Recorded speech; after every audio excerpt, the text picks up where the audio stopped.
You're listening to the Otis Diary channel.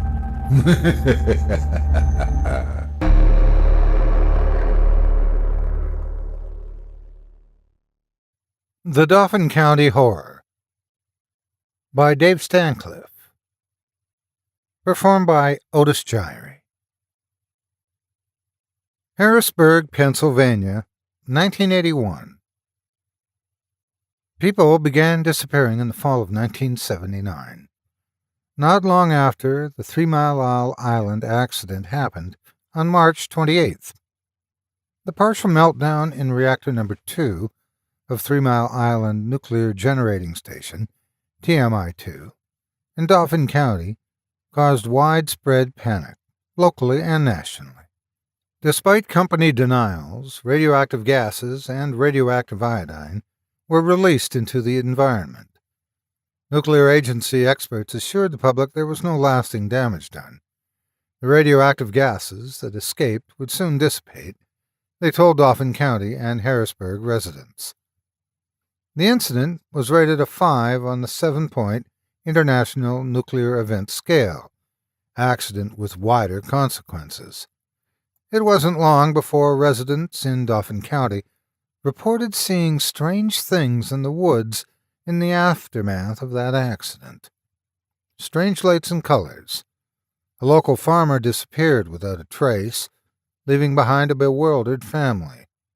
A year later, a couple of hunters claimed they saw a man-like thing tearing a deer apart, limb by limb, on the way back to their pickup truck. It was dusk.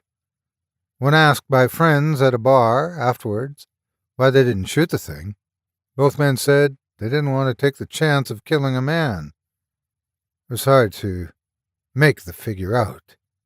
He could have been a really big, strong man. As far as they could tell, he wasn't breaking any laws. That night, on their way home, one of the hunters asked the other, "Why didn't you say something about that thing eating the deer's raw flesh?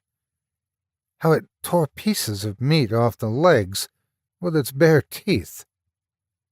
"Who would have believed us?" "But it's true." "Don't you understand, Bob? It sounds like crazy talk, and people would be laughing at us. You don't want people laughing at you, do you?" Henry dropped Bob off at his trailer. He didn't want Bob to know how shaken he was. He wasn't sure what they saw in the woods, but the next day, when he backtracked their trail, he found freshly broken deer leg bones, half a rib cage, and a skull with the eyes missing. In the following months, people began disappearing. Authorities searched everywhere, including the woods. People were warned not to go out alone after dark. A dark pall had descended over the county. Fear. Coffee shops were crowded with old men trading conspiracy theories like baseball cards. Bob and Henry went hunting again. They were both combat Vietnam veterans and never tired of one another's company or hunting. Both men lived alone. Bob's wife had died of breast cancer. Henry was divorced. His wife couldn't stand living with his PTSD. Both men carried Remington Model 783 bolt-action rifles with 3 9x40 scopes. They were both expert shots and trackers. For weeks they hunted for deer and signs of the mysterious man who now haunted their dreams. Was it a man? And if not, what? It was obviously powerful and elusive. The county sheriff was frantic. People continued disappearing. The word was getting out to the world. Something bad was happening in tiny little Dauphin County. National reporters were seen around town talking with residents, sniffing around like curious squirrels on the scent of a story. Henry adjusted his new Pulsar Challenger GS 3.5 by 50 millimeter night vision scope. He made a decision. He was going to return to the jungle and hunt the thing out there. He didn't tell Bob. Both men were in their late 30s, but Bob wasn't in as good a shape as Henry was. There wasn't a pound of fat on him, unlike Bob, who was losing the battle of the bulge to sweets and pasta. As Henry prepared for his hunt, donning camos and filling ammunition clips, he thought back to his days in Vietnam as a tunnel rat. A flashlight and a .45 caliber pistol were all that stood between him and death when he slithered into the enemy's tunnels. He was once bitten by a venomous snake, but survived thanks to the savvy medic who carried snake antivenom with him in the bush. He packed his rucksack with enough supplies to stay out for a week. His web belt had a military K-bar knife, two 20-round ammo pouches, two 30-round ammo pouches, and two 40-round ammo pouches, a compass, and a length of rope. He had a custom-made sling for his Heckler and Mach MP7 automatic pistol. The MP7 fired 4.6 times 30 millimeter ammunition capable of penetrating soft body armor. Henry liked that it was light, only weighing a couple of pounds, but could bring on major heat. He grabbed his bolt-action Remington with the new scope and locked the front door. He pinned a note on the front door, back in a week, visiting family. The first 3 nights there was no sign of the thing. On the 4th night, on a hunch, Henry was checking out the perimeter fence surrounding the 3 Mile Island generator plant when he heard a scream. Alarms went off and 2 security guards ran out of a small wooden shack. Henry watched them, though, through his scope. They ran around with automatic weapons, shouting. 2 more guards appeared, and they were also shouting frantically. From his position in the tree line, Henry watched the chaos unfold. Then he saw the thing. It had a man's body tucked into one massive arm and was loping along, seemingly unconcerned with the noise, less than 300 yards away. Suddenly, he burst into a run and disappeared further down the tree line. Henry jumped up from his kneeling position and gave chase. The thing was moving amazingly fast. It didn't make a lot of noise, but Henry's ears were still keen enough to hear it. After a hard 5-minute run, the trees opened up and Henry saw rolling hills, and nothing else. Where did the thing go?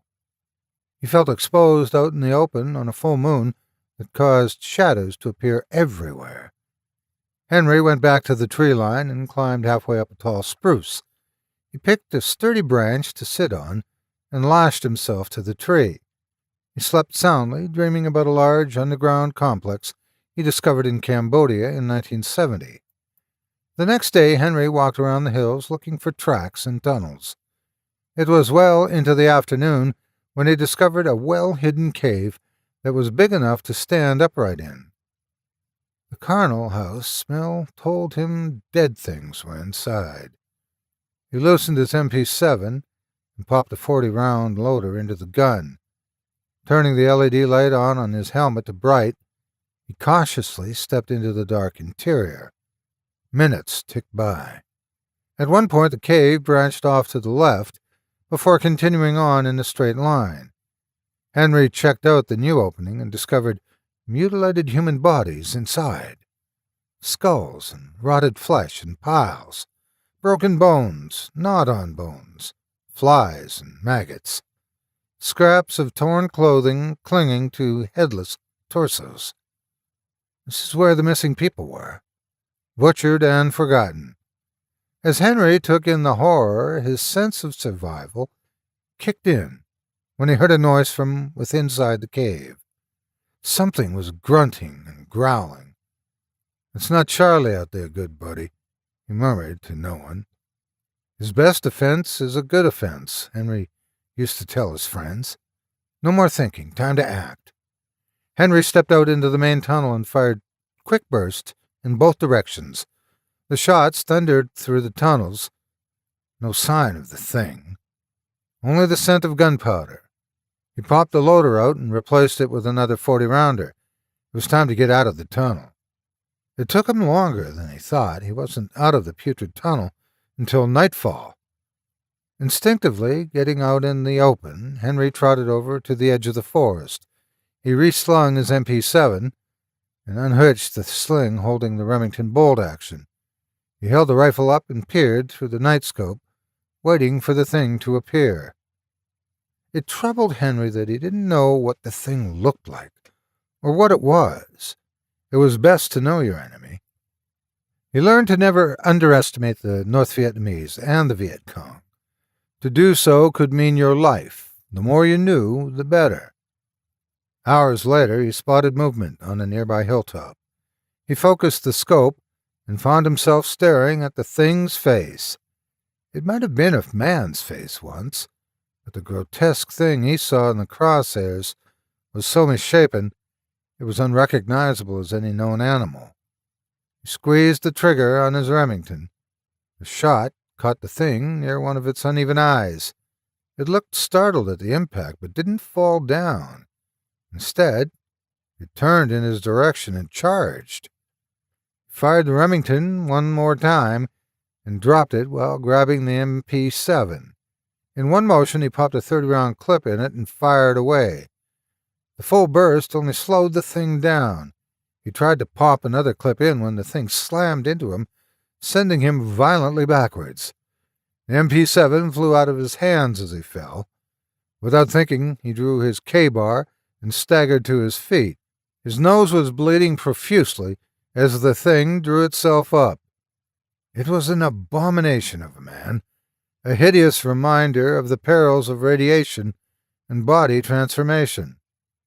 Henry was startled to hear a gunshot. It sounded like a 12-gauge. Part of the thing's head disappeared, and another shot followed. The thing swayed drunkenly and took a step towards Henry. 2 shots hit this time, both barrels slamming into the thing's chest. A pause. Then 2 more shots, and the thing crumpled to the ground, both legs blown away. Bob stepped up to the still heaving body and ejected 2 shells. As he popped 2 more shells, and he asked Henry if he was all right. Then he fired both barrels again into the midsection. They burned the thing afterwards. As the 2 old friends walked away from the bonfire, Henry finally asked, "How did you know what I was doing, Bob?" "You haven't got any family left, like the note said, other than me," he chuckled. "I figured you wanted to hunt the thing, but didn't want me to go along in case I'd get hurt. So I just followed you, my friend, and covered your back." "Are we going to tell people what happened after the murders quit?" Bob wondered. "Hell no. They'll just think we're crazy veterans telling war stories," Henry assured him.